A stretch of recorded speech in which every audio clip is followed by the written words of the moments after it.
The plains of Montana are vast enough to make a man feel both free and alone at the same time. On certain evenings, when the sun slides low over the Absaroka Beartooth wilderness, the horizon glows with a haze of gold that looks almost unreal. Ethan had grown used to that light. It meant another long day was over.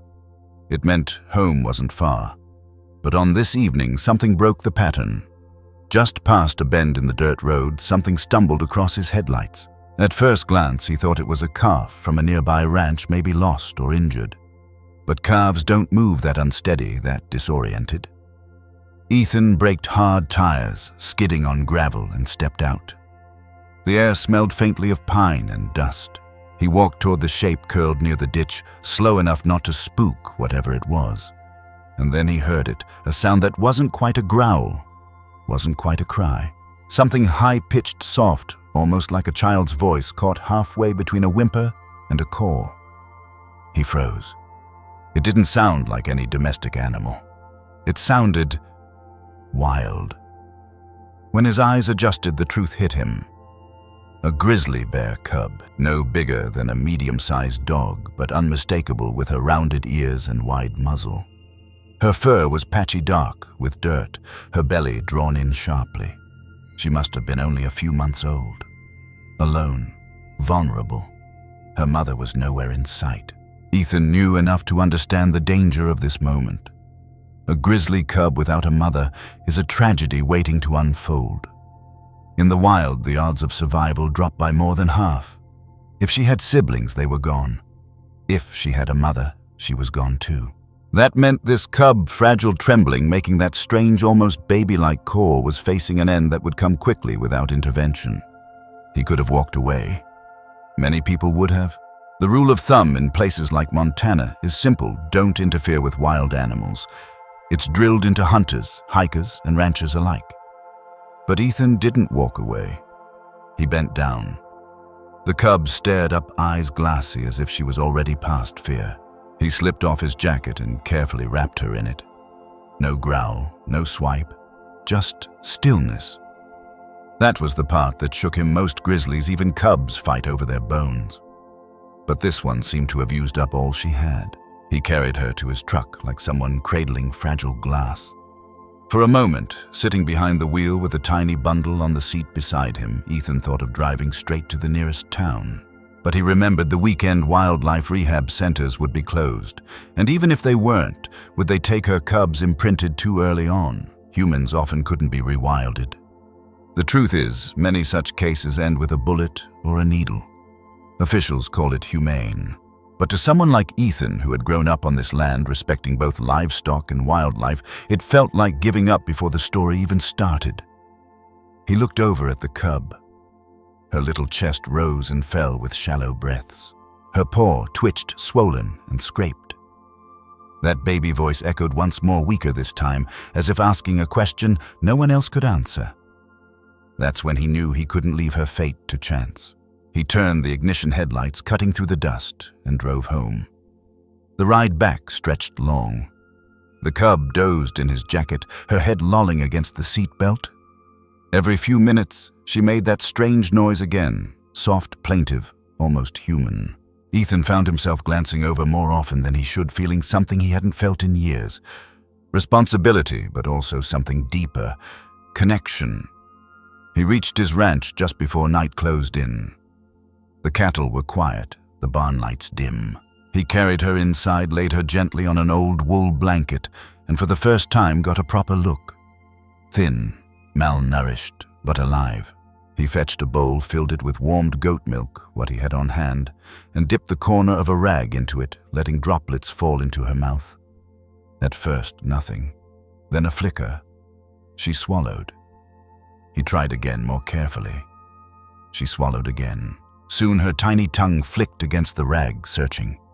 That moment, her choosing life, was the moment Ethan realized he had crossed a line. She wasn't just a wild cub anymore. She was his responsibility. He named her Willow, not for any reason tied to her appearance, but for resilience. Willows bend, they don't break. And she had bent further than any creature should. The first night he barely slept. Every sound from the blanket pulled him back from the edge of rest. Each time Willow stirred, he offered more droplets of milk. Each time she shifted closer, he adjusted the blanket. By dawn, when the fields outside glistened with frost, she gave a weak but unmistakable growl. Ethan smiled. Not because it was threatening, far from it, but because it meant fire still lived in her. To some, this would be madness, taking in a grizzly bear cub, nursing it and naming it. But perspective matters. In the wild, orphaned cubs often starve within days. Predators, wolves, coyotes. Even other bears don't wait long. Wildlife officers will tell you leave them, let nature take its course, and often that's the right call, but rules and reality don't always align. Sometimes, one man in one truck on one back road finds himself staring into the eyes of a creature that shouldn't have survived.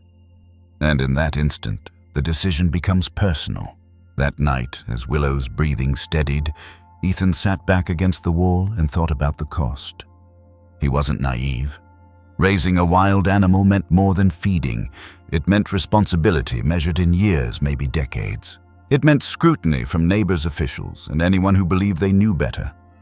It meant risk grizzlies grow fast, their strength unmatched. But at that moment, watching her curl into his jacket, he didn't calculate years or risks. He just thought she made it through tonight. That was enough. Here's a perspective worth noting. We often imagine wildlife as symbols of raw independence. We admire their power, their survival, their freedom from human need. But the truth is more complicated. Even the most powerful creatures begin as fragile lives depending on care. Even a grizzly bear destined to command rivers and forests can start as a trembling cub with a baby voice calling into the dark. For Ethan, that reminder carried weight. It softened his own view of strength. He'd always measured it in muscle endurance and grit, but here was proof that strength sometimes looks like surrender, accepting help, trusting another, allowing yourself to be carried when you can't walk alone. Willow didn't know any of that, of course. She only knew hunger and exhaustion, but her willingness to accept care carried its own kind of wisdom. A small lesson for anyone watching. Sometimes survival means letting go of pride. The fresh perspective was not about taming wildness, it was about honoring it. Ethan didn't see Willow as a pet. He saw her as a presence, a challenge, and perhaps a mirror reflecting his own quiet loneliness at him. Saving her wasn't about changing her nature. It was about respecting her chance to live. By the end of that first week, Willow had gained a little weight. She stood shakily, followed Ethan's movements, and made her peculiar, high-pitched calls whenever he stepped out of sight. It was strange, endearing, unsettling all at once. The sound was unlike any growl or roar he had ever heard. It was something softer, more vulnerable. A baby voice. And each time it reached him, Ethan felt the tether pull tighter between them. This is where their story truly began. Not with dominance, not with taming, but with a fragile call answered. A bond built in the space between fear and trust. And while Ethan thought at first it was temporary, Willow was already rewriting the ending. The next part of their journey would show just how deep that connection could run. She had survived the first week, but survival wasn't enough.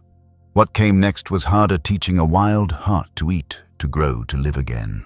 And for that, Ethan would need more than instinct. He would need patience, sacrifice, and a willingness to blur the line between wilderness and home. The first week was about survival. The second was about something harder, learning how to live again. Willow had fire in her bones, but it flickered low, easily, smothered by exhaustion. Every meal, every swallow mattered. Ethan kept a battered notebook on the kitchen counter, logging time's amounts and her reactions. Some days she fought the syringe. Other days she drank greedily, spilling milk down her chin. He learned to adjust smaller amounts more often, patience instead of force. When she clawed at the rag he used, he laughed. That spark meant strength returning. There's a rhythm to nursing back a wild animal. It's not like raising livestock. With cattle or goats, routines work like clockwork.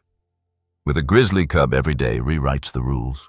Ethan found himself improvising, cutting old flannel shirts into strips for makeshift feeding tools, mixing formula with small amounts of honey to coax her appetite. Each night he set an alarm, waking every 2 hours to check her breathing. Sometimes he'd catch her eyes open, watching him in the dark.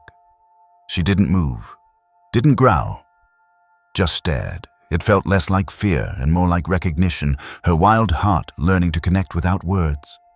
The strangest thing was her voice. Each time Ethan left the room, Willow let out that high-pitched, almost childlike call. It wasn't the rumble one expects from a grizzly bear cub.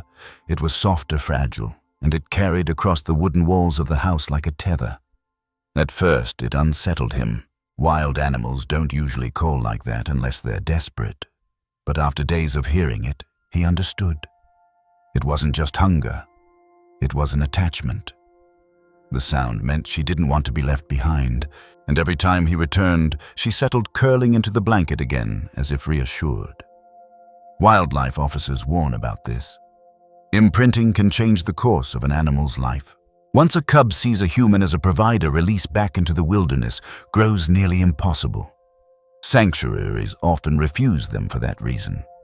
Too tame for wild release, too wild for domestic life.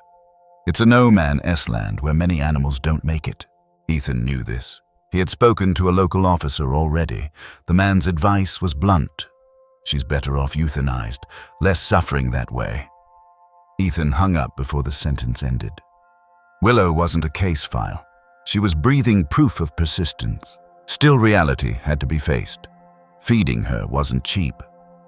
Formula vitamins and medical checkups all came out of Ethan's pocket. He patched fences more slowly, took fewer jobs, and let bills pile higher. He built a small pen in the corner of the barn, lining it with straw and padding it with old quilts. Willow took to it quickly, but always called when he walked away. That baby voice followed him everywhere, while he stacked firewood, while he fetched water, while he mended the tractor. Neighbors teased him about adopting a shadow. He didn't mind. Shadows don't choose you. Willow did. In the wild, cubs learn by watching their mother.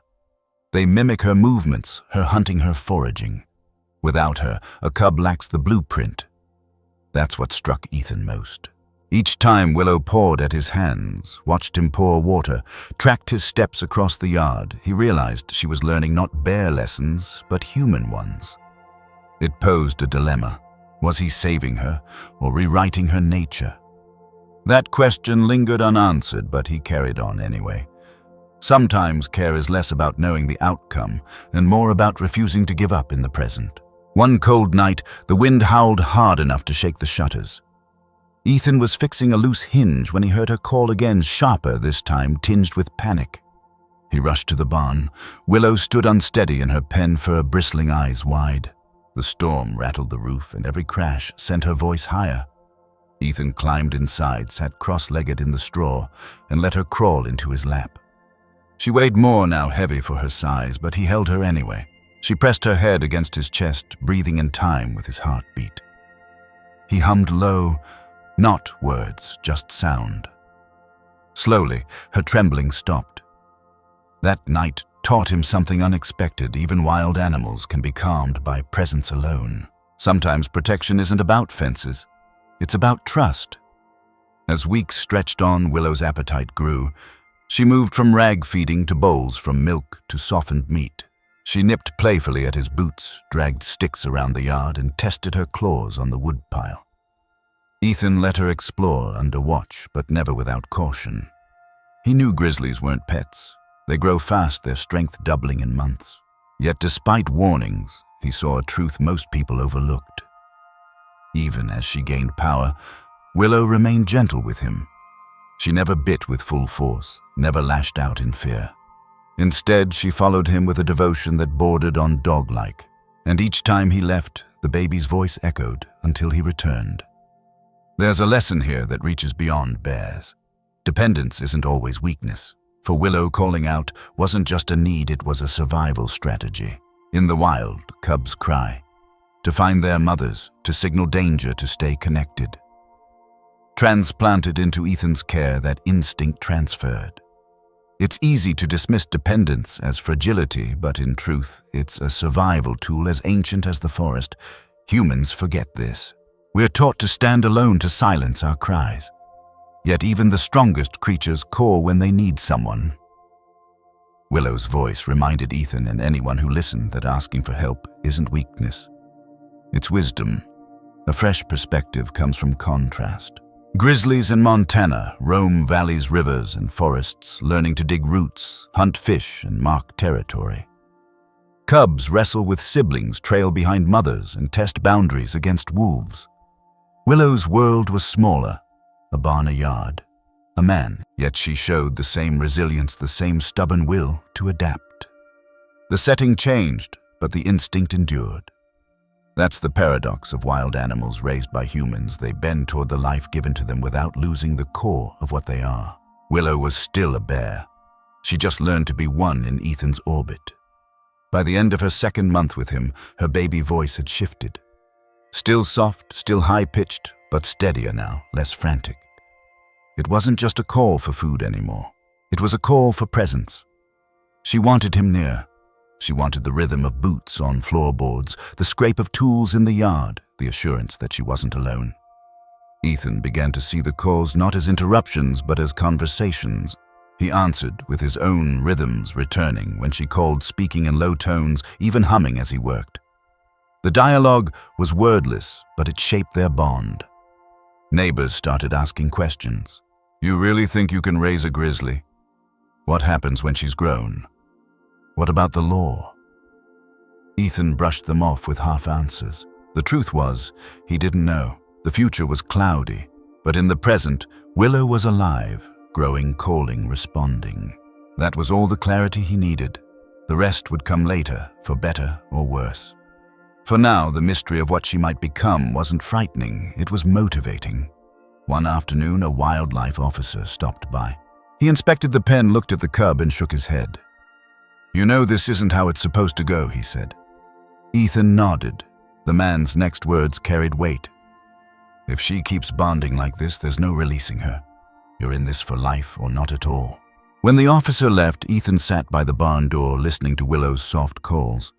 For life or not at all, he had already made his choice, even if he hadn't said it out loud. That's the part people often miss. Rescue isn't just about saving a moment. It's about accepting the chain of consequences that follow. Feeding Willow meant feeding her forever. Calming her meant becoming her anchor. Each action tied them closer together. Each call answered deep in the commitment. It wasn't temporary anymore. It was a bond. By the time spring arrived, Willow had doubled in size. Her coat gleamed, her steps grew surer, but her baby voice remained. Softer now, less constant, but always there when Ethan left the yard. It was the thread that stitched her survival to his presence. A sound both strange and beautiful, like wilderness reshaped by trust. Willow had survived. She had found her rhythm, her voice, her strength. But survival in the wild is one thing, survival in a human world is another.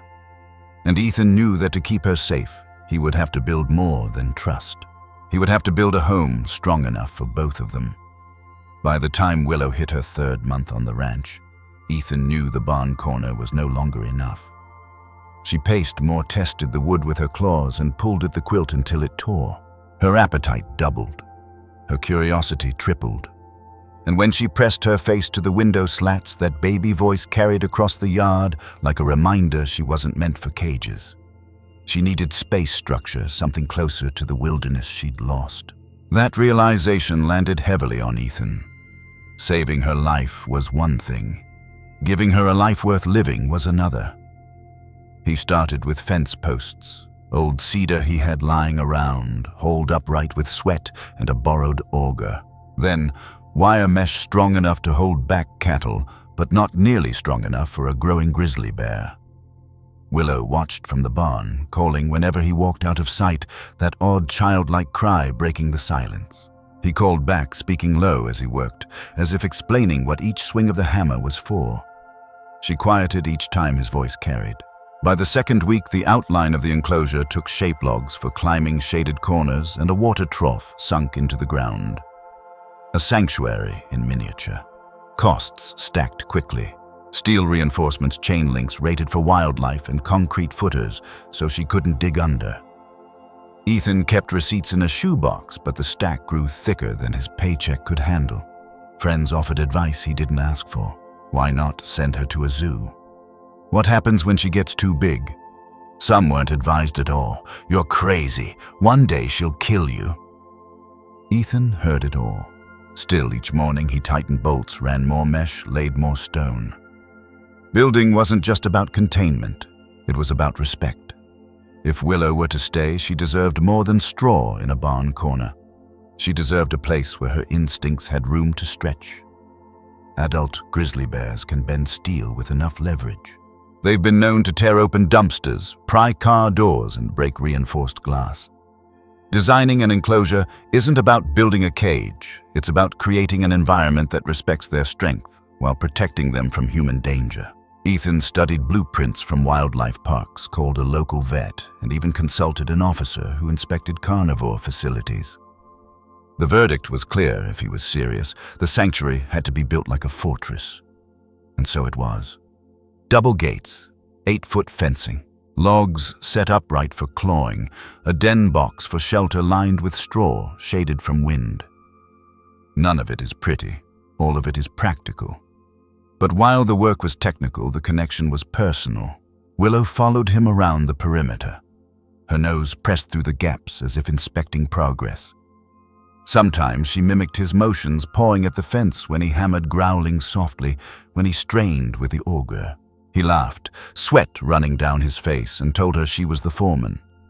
In truth, she was more than that. She was the reason he kept swinging the hammer when his hands blistered. Each plank driven, each weld sparked, was a promise she would not be reduced to a statistic, another orphan cub euthanized because no one wanted the burden. This is where the story takes on its quiet mystery. Because while the sanctuary grew, so did Willow's attachment.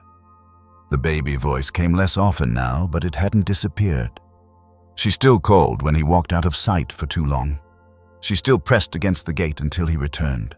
Yet the calls sounded different, less desperate, more like a conversation. A way of reminding him she was present. And every time he answered, her eyes softened.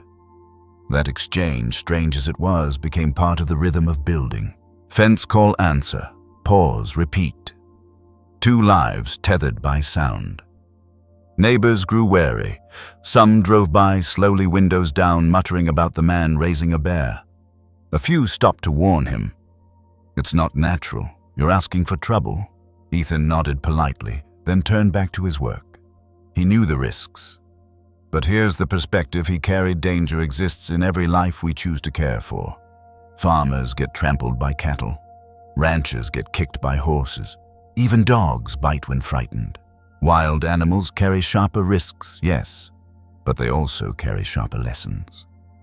Willow wasn't a pet. She was a partner in responsibility.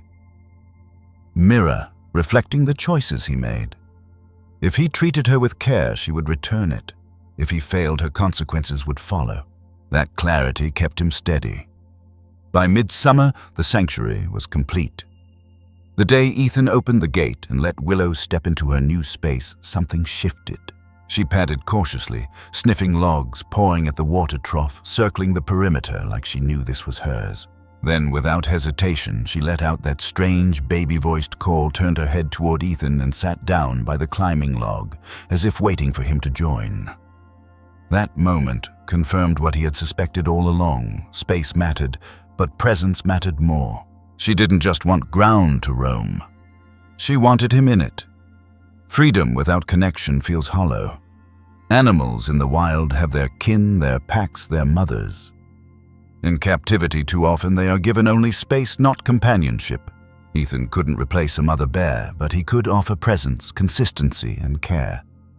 The sanctuary wasn't just physical, it was relational. Willow's survival depended as much on its nearness as on the logs and fences. Experts might argue, and they have. Wildlife officers insist that too much imprinting is dangerous. Scientists point out that sanctuary bears rarely develop normal hunting skills. Both are right, but the fresh perspective is this. Sometimes the choice isn't between wild freedom and captivity. Sometimes the choice is between life and death. For Willow, the sanctuary was not a prison. It was a chance. And in Ethan's eyes, that was enough. The financial strain was real. Ethan sold an old tractor, cut back on supplies, and even skipped meals to stretch the budget. But each time Willow pressed her nose to the gate, each time her baby voice carried across the yard, the sacrifices felt justified. She didn't know about bills or bank accounts. She only knew someone had answered her call, and for Ethan that was worth more than any ledger. Over time, the sanctuary became a shared landscape of routines. Ethan brought fresh branches to pile in corners, dropped fish into the trough for her to pour after, and rolled tires across the dirt for her to chase. Willow grew stronger, climbing logs, testing her claws on posts, shaking water from her fur after plunges into the trough. Yet every evening, as the sun lowered, she circled back to the gate, waiting for his boots to cross the gravel. Presence over everything. That rhythm became their quiet contract. The mystery deepened in ways words can't fully capture. Sometimes Ethan watched her sit perfectly still, eyes scanning the ridgeline ears, twitching at sounds beyond human reach. Other times, she stared straight at him, unblinking, as if reading thoughts he hadn't spoken.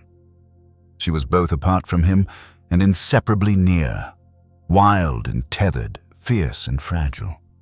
The sanctuary didn't erase that paradox. It made space for it. This part of the story offers more than facts. It offers a perspective on responsibility. Anyone can save a life for a day, but building a sanctuary, literal or figurative, means committing to the long weight of care. It means facing costs, doubts, risks, and still choosing to show up. Ethan's sanctuary wasn't perfect, it wasn't professional, but it was honest. It said, "You belong here and I won't walk away." As fall approached, the sanctuary stood firm, but Ethan knew the harder seasons were coming. Grizzlies don't hibernate the same way in captivity. Their instincts shift, their needs expand. Willow's growth showed no signs of slowing. The fence was strong, but was it strong enough for what she might become? That question lingered in Ethan's mind as the nights grew colder. He didn't have the answer, but he had the will to keep building, keep adjusting, keep standing beside her. And sometimes that's the only answer anyone gets. By then, the sanctuary had given Willow space to grow, but space was only part of her story. What came next was something Ethan couldn't have built with posts or wire.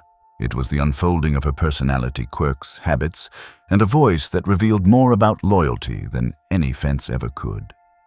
By the time the first snows touched Montana, Willow was no longer just a rescued grizzly bear cub. She was becoming herself. The sanctuary gave her room to stretch, but it also gave her room to reveal quirks no one could have predicted. Ethan noticed them first in small flashes, odd behaviors that made him laugh, sometimes worry, and always wonder at the mystery of who she was becoming. Every morning started the same. Ethan laced his boots, stepped out into the yard, and before he reached the gate, Willow would let out that strange baby-voiced call. Not frantic anymore, but insistent. It wasn't hunger. He knew the difference. This was more like a greeting, a reminder that she was awake, watching, waiting. When he answered back, "I'm here, girl," she settled, pacing along the fence until he stepped inside. That ritual, repeated daily, became their version of good morning. Her voice was only the beginning. She developed obsessions. One was laundry. If Ethan hung clothes on the line, Willow would sit for hours, eyes tracking every flap of fabric in the wind. When he finally unpinned them, she pawed the air as if asking for one. Once when he handed her an old towel, she carried it around like a prize, rolling on it, tossing it in the air, chirping that soft call each time it landed. It was both comical and strangely tender, as if she found comfort in something so ordinary. Another quirk was her fascination with gloves. Ethan couldn't chop wood or fix fences without her sneaking up to tug one off his hand. She'd dart away carrying it like prey, daring him to chase her. For a creature growing into claws and muscle, the playfulness was disarming. She could crush logs with her weight, but instead she chose to wrestle with leather and cloth. Watching her, Ethan was reminded of something often overlooked. Even wild animals carry curiosity that has nothing to do with survival. Play isn't frivolous, it's practice, a way to explore strength without consequence. She also developed tastes. Willow adored berries. Ethan would scatter handfuls of strawberries, and she'd pick each one carefully, rolling it on her tongue before swallowing.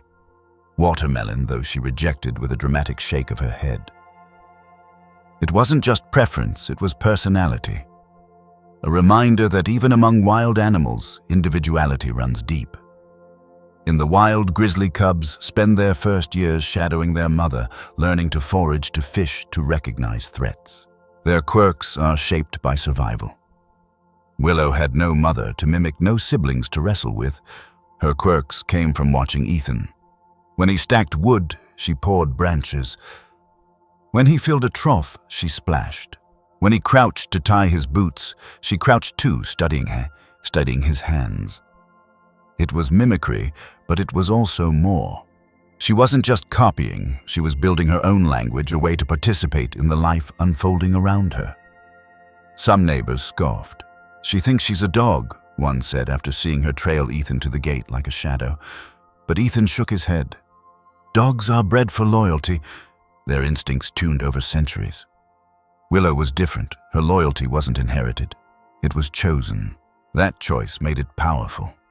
Each time she pressed her nose against his arm or called when he left, she was affirming something remarkable. Wildness doesn't erase the bond capacity. It just expresses it differently. And yet Willow's quirks weren't all harmless. One winter morning, a delivery driver approached the ranch. Willow spotted him before Ethan did, and by the time the truck door opened, she had planted herself near the gate, silent, eyes locked. No growl, no charge, just presence. The man froze uneasy under her stare. "Is she tame?" he asked, backing away. Ethan didn't answer directly. Willow wasn't tame. She was attentive. And that attention could unsettle even the bravest. The lesson was clear. Quirks and play aside, her instincts ran deep. Protectiveness wasn't trained. It surfaced naturally, part of who she was. Experts often compare wild animal behavior with domestic pets to explain the risks. A vet Ethan consulted explained it this way: dogs follow because we bred them to. Bears follow because they choose to. That difference is everything. The perspective struck Ethan hard. Willow wasn't predictable the way a Labrador might be. Her quirks carried edges of mystery. The baby voice that called him home could just as easily silence strangers. That paradox defined her personality: soft and fierce, playful and vigilant, dependent yet undeniably wild. It's easy to romanticize quirks. People share videos of bears sunbathing or bobcats chasing toys, labeling them cute animals or funny pets. What those clips don't show is the responsibility underneath. For Ethan, every quirk carried weight. The glove stealing made him laugh, but it also reminded him how strong her jaws were. The laundry fascination was charming, but it hinted at how easily she could grab something not meant for her. Each odd habit was both joy and warning. That balance kept him humble. There's a small lesson in that balance. The things that endear us most often carry the seeds of challenge. A child's stubbornness becomes resilience. A pet's clinginess becomes loyalty. A bear cub's quirks become signs of strength and unpredictability. Loving someone or something means accepting the whole picture, not just the charming parts. Ethan learned quickly that laughing at Willow's quirks didn't erase the caution he needed to carry alongside them. Both could exist at once. The most striking quirk of all remained her voice. Even as she grew larger, stronger, her calls never deepened the way one might expect. Grizzly cubs typically graduate from soft bleats to louder rumbles as they age. Willow didn't. Her voice stayed high-pitched, almost childlike, echoing across the sanctuary whenever Ethan left. Some evenings it sounded mournful, other times curious, but always tethered to his presence. That voice became her signature, the one thing that marked her as both wild and uniquely herself. For Ethan, that voice was more than sound. It was a reminder of choice, hers and his. She chose to call. He chose to answer. And between those choices, a bond solidified that no fence could contain.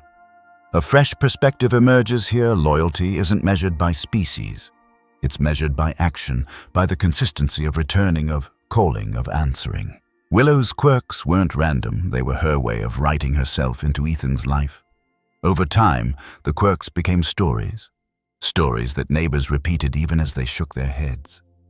The glove thief, the berry queen, the bear with a baby voice. Each nickname carried awe and unease. But to Ethan they carried something else, proof. Proof that Willow wasn't an idea or a statistic or a mistake. She was an individual, a personality, a presence shaping his days. And maybe that's the greatest mystery of all. We tend to think of wild animals as interchangeable, defined only by species. A bear is a bear, a wolf is a wolf. But Willow defied that simplicity. Her quirks proved that individuality exists in every wild creature, whether we witness it or not. She wasn't a grizzly. She was willow towel, lover glove thief, berry eater, baby-voiced companion, unique, irreplaceable. As winter deepened, Ethan watched her curl in the straw after play paused, twitching as if chasing dreams. He realized then that her quirks weren't just entertainment. They were glimpses of how wildness bends but doesn't break under care. They were signs of a bond that carried both risk and wonder. And as he listened to her soft call echo once more across the snowy yard, he knew the quirks were not distractions. They were the story itself. Quirks made Willow unforgettable, but instincts made her formidable. What began as play soon revealed a deeper truth, that behind the baby voice and soft habits lived a guardian spirit ready to protect the man she had chosen as her own. By the time Willow reached her first spring on the ranch, play had given way to something heavier. Her quirks remained. She still pawed at gloves, still chirped that strange baby voice when Ethan left, but now another layer emerged. Instinct. It was subtle at first, a stiffening of her body when strangers appeared, a silence replacing her playful calls when a vehicle rolled up the drive. Ethan noticed how she positioned herself, not behind him, not beside him, but directly between him and whoever approached. She wasn't aggressive, just watchful, her golden eyes locked until the moment passed. The first real test came during a barn repair. A contractor arrived with a toolbox, friendly but loud. He stepped closer to Ethan, gesturing wide with a hammer in hand. Before Ethan could explain, Willow was there. She moved fast, planting herself between them, shoulders squared, muscles taut.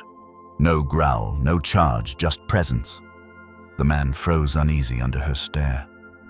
"You sure she's safe?" he asked, stepping back. Ethan rested a hand on her shoulder. Willow didn't move until the man retreated. Only then did she chirp, her soft voice turning back to Ethan as if to ask, "Did I do right?" That moment made Ethan pause. This wasn't the playful cub who stole towels. This was a young grizzly bear stepping into a role she had claimed on her own. Protectiveness wasn't taught, it wasn't trained. It surfaced naturally, born from a bond she had chosen. He thought about wolves guarding their packs or bobcats defending their dens. Willow, though raised by a human, carried that same fire. The sanctuary might have shaped her life, but it hadn't dulled her instincts. They simply redirected toward him. A second test came one summer afternoon. A stranger pulled into the gravel drive asking for directions. Ethan walked out to meet him, but before words were exchanged, Willow appeared at his side. She didn't call, didn't play. She stood tall, head low, eyes locked on the stranger's hands. The man took one look, swallowed his words, and drove off. Ethan didn't need to explain. Willow had spoken without sound. Wild animals may bond with humans, but they don't forget what it means to defend what matters. In the wild, a grizzly mother guards her cubs with unmatched ferocity. That instinct doesn't vanish in captivity, it shifts. For Willow, Ethan became the one worth guarding.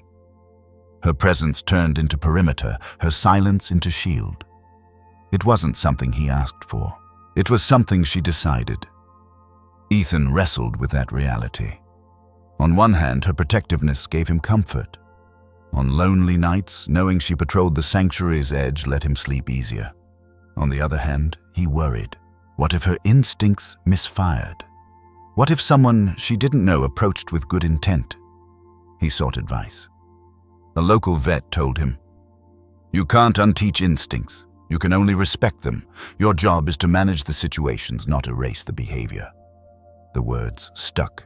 Respect over control. That became Ethan's compass, and yet the protectiveness wasn't only about others. Willow showed it toward him in quiet ways. When Ethan caught the flu one winter, he stayed in bed for days. Willow refused to eat unless he did. She pressed her nose through the gate, chirping until he staggered out just to reassure her. When he finally managed a full meal, she returned to her bowl, satisfied. It was as if her own survival had tied itself to his.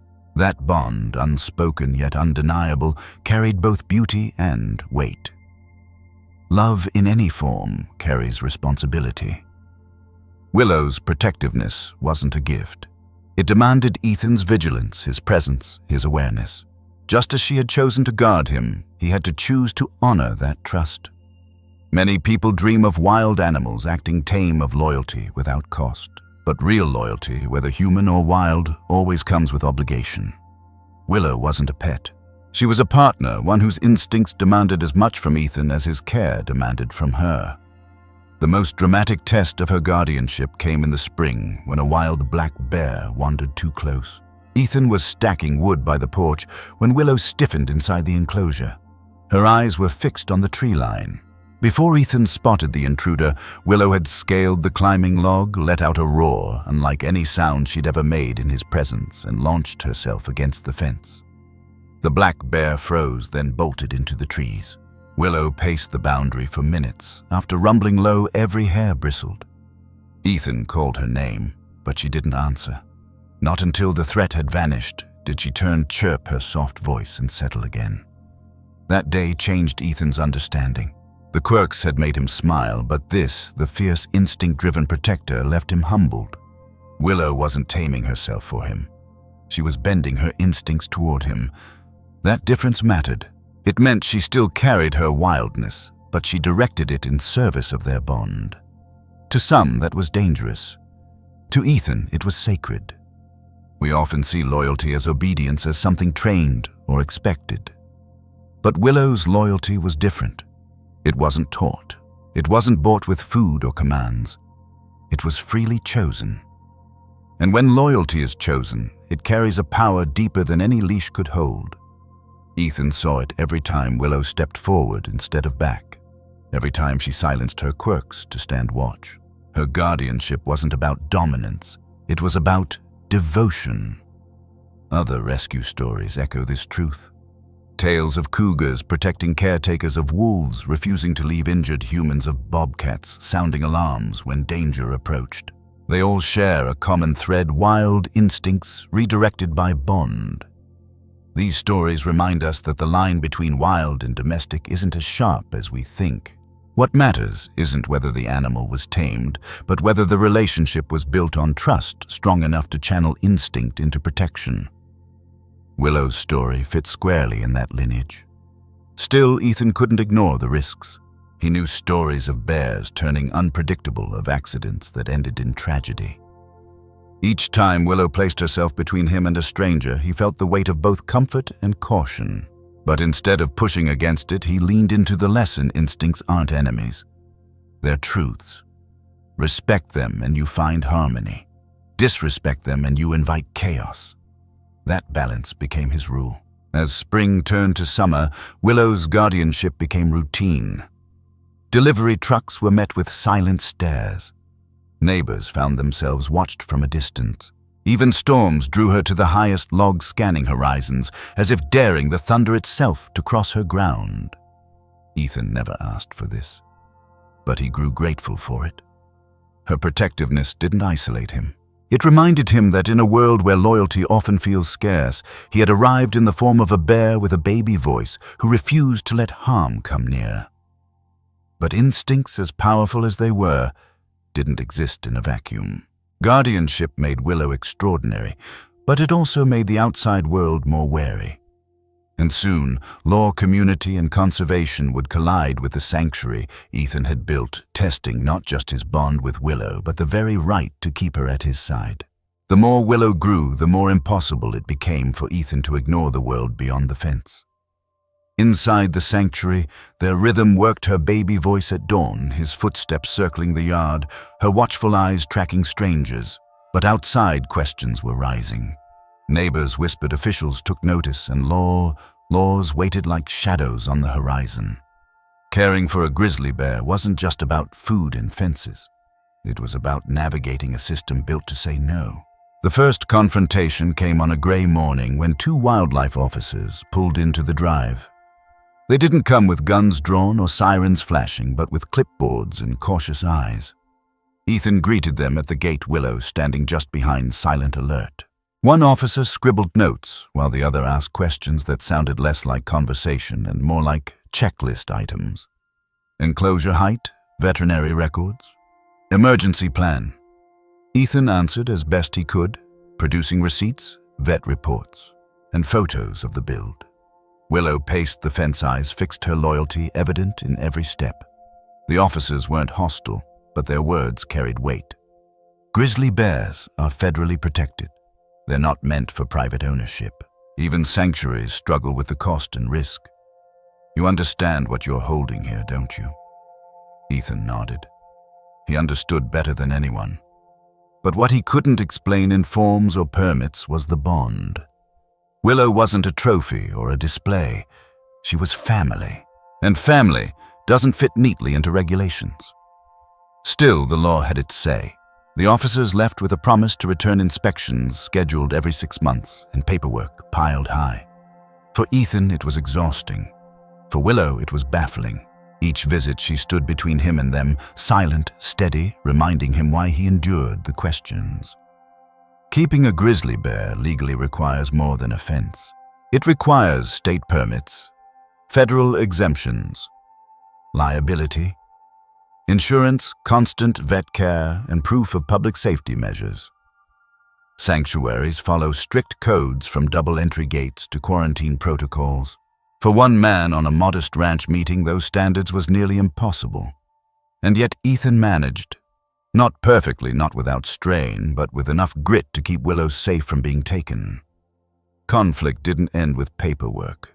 Neighbors began voicing concern at town meetings. One warned, "If she ever gets out, our kids are at risk." Another added, "That bear doesn't belong here." Ethan listened silent, then returned home to Willow's call echoing across the yard. It was a reminder of the gap between perception and reality. To the town, she was in danger of waiting. To him, she was trust embodied. Both were true, and holding that paradox was harder than any fence he'd built. Conservation entered the conversation too. Grizzly bears once roamed much of the United States, but today their strongholds are small Alaska parts of Montana, Wyoming, and Idaho. Climate change thins their food supply. Human development pushes them closer to conflict with ranchers and roads. Biologists warn that their survival depends on careful protection. Ethan read the articles, listened to the reports, and wondered how Willow fit into that picture. She wasn't a wild bear anymore, not fully, but she wasn't tame either.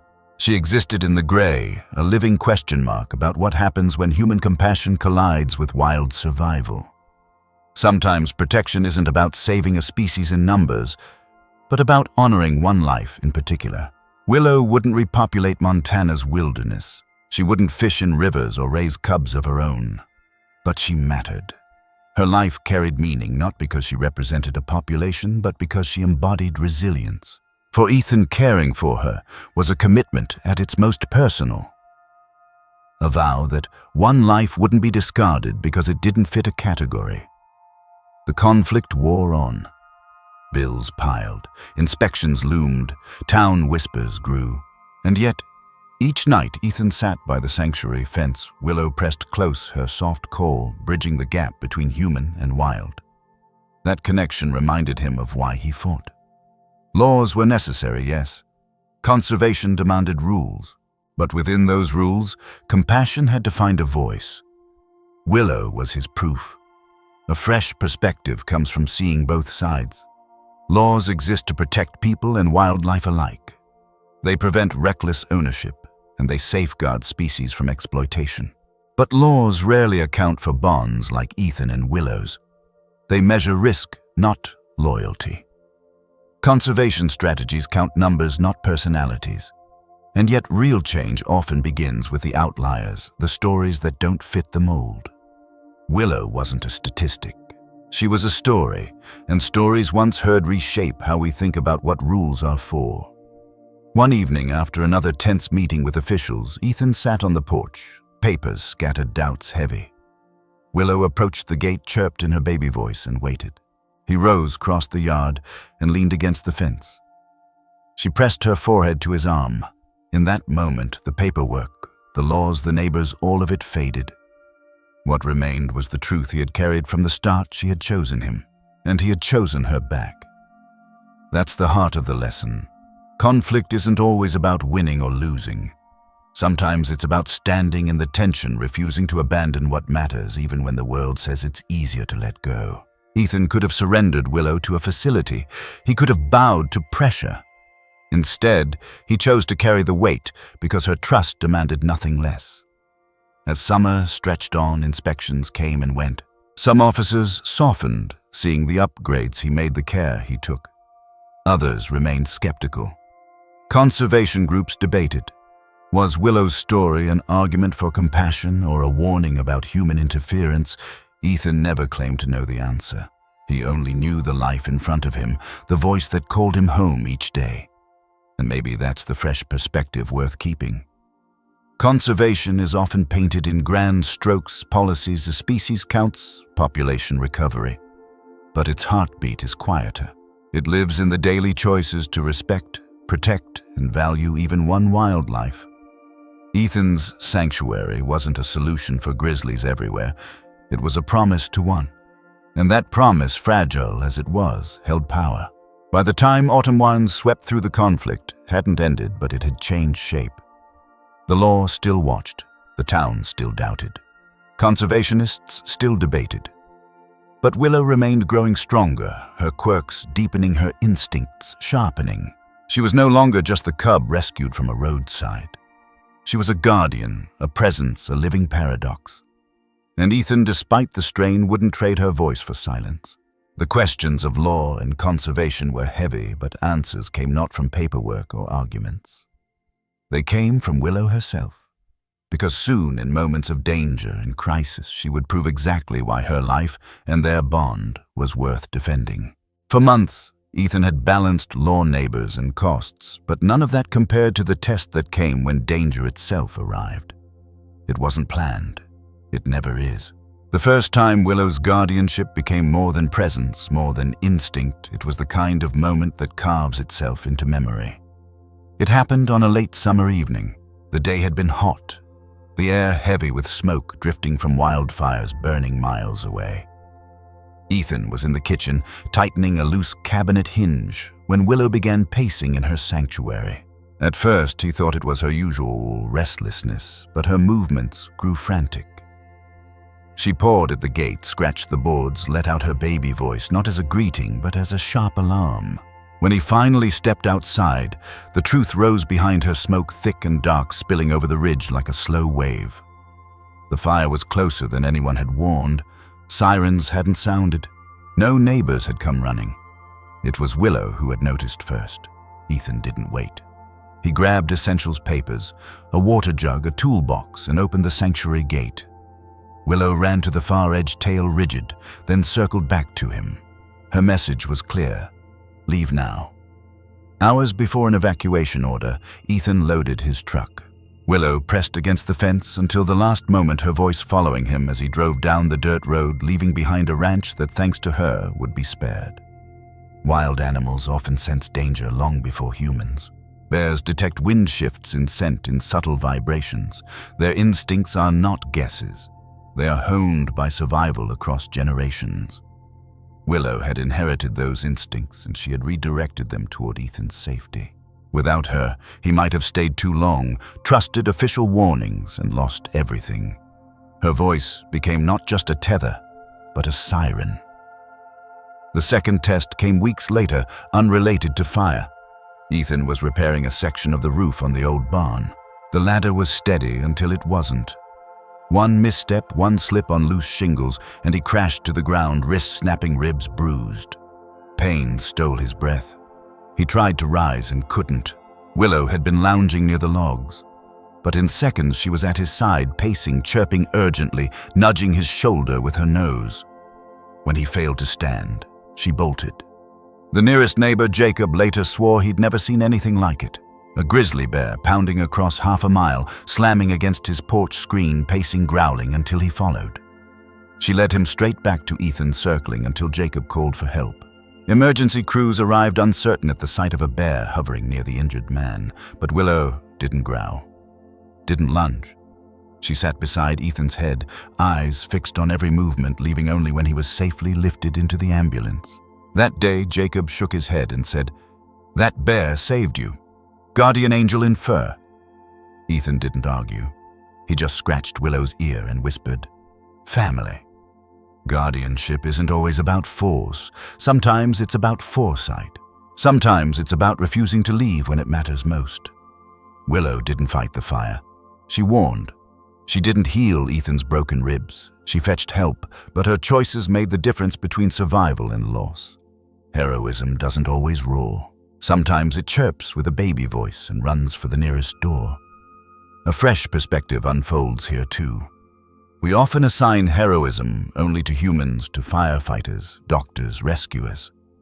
But loyalty, devotion, and bravery aren't limited by species. Stories of dogs pulling children from rivers or horses leading riders home in storms remind us of this. Willow's actions fit that lineage, but with a twist. She wasn't bred for service. She wasn't trained to rescue. She was wild, raised in circumstances most experts said would end badly. Yet when the moment came, she chose to act not from command, but from bond. That choice makes her heroism more profound. The outside world noticed. Word spread of the man whose grizzly bear warned of fire, whose bear fetched neighbors for help. Some called it luck. Others called it recklessness. But among the whispers was a quieter truth. People couldn't dismiss Willow as just a threat anymore. She had proven value not in statistics or conservation reports, but in lived moments that saved a man's life and home. Ethan knew better than to romanticize it too far. Hero or not, Willow remained a grizzly bear with instincts sharp as claws. He respected that. He kept fences, strong inspections current, and rules followed. But in his heart, the labels others argued over didn't matter.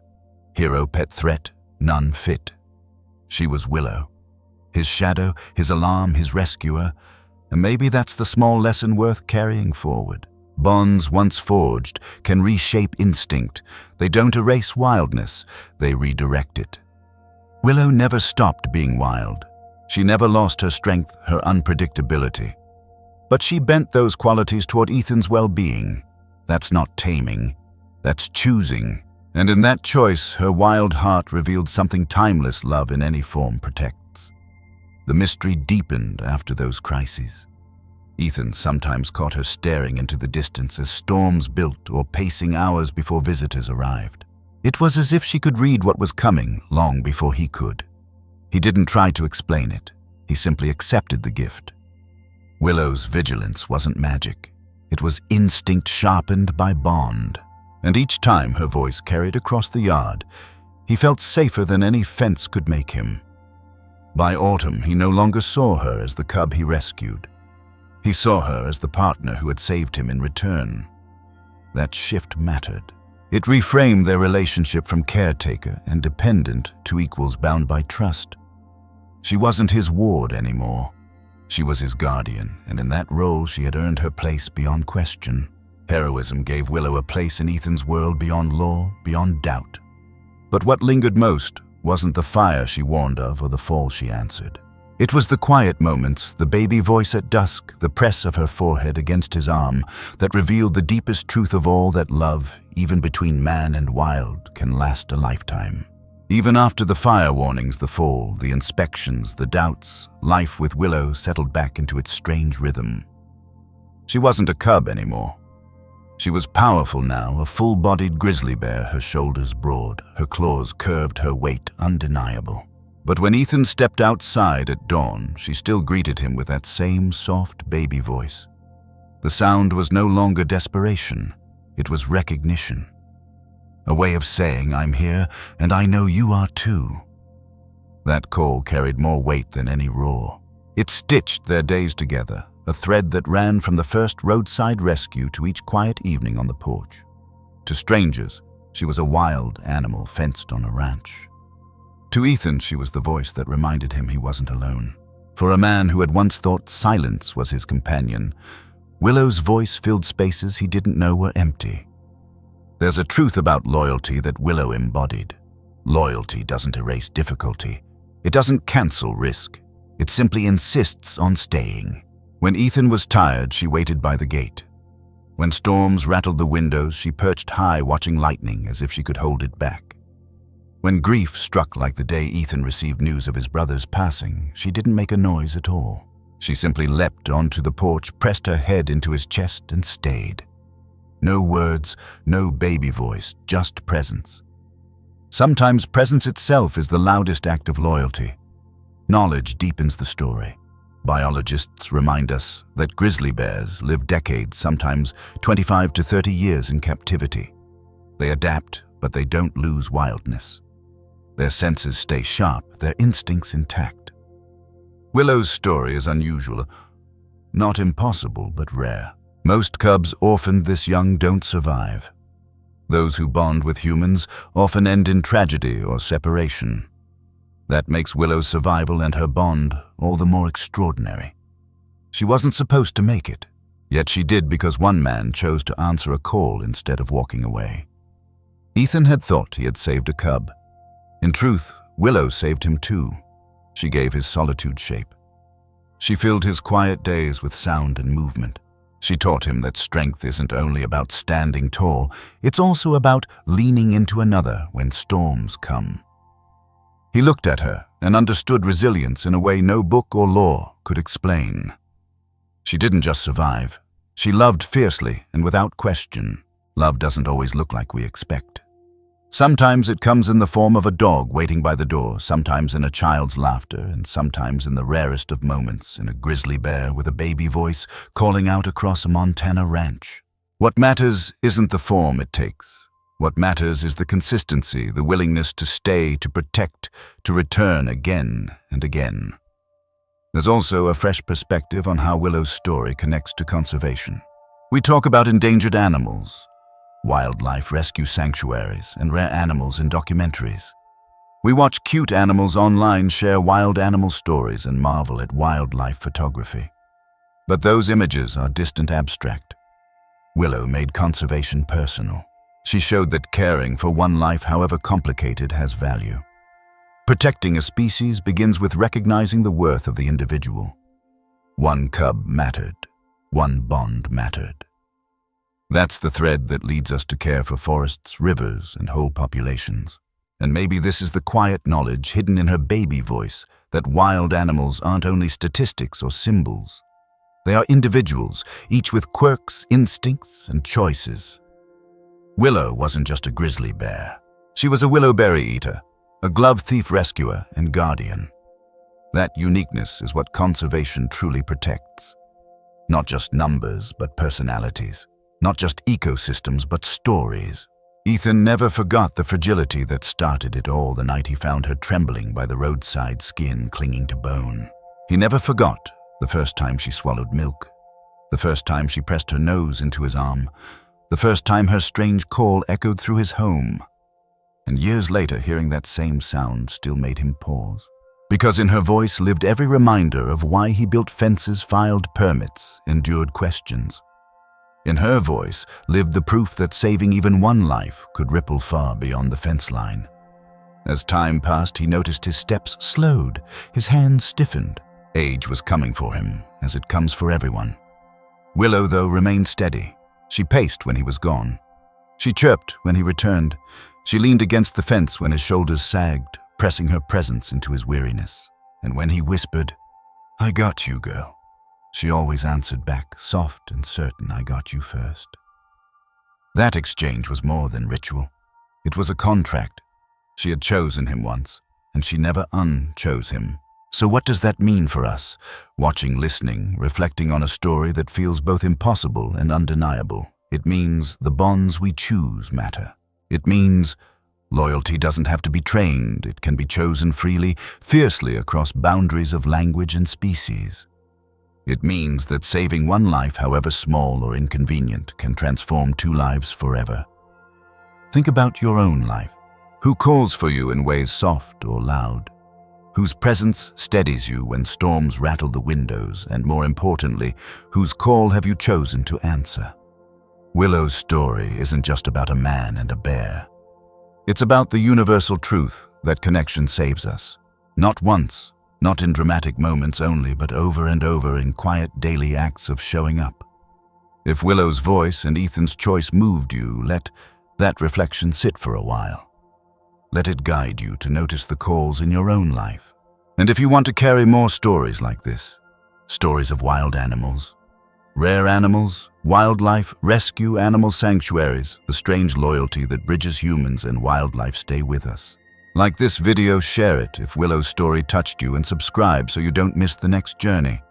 Because every animal has a story. Every bond has a lesson. And sometimes the smallest call can echo the loudest truth.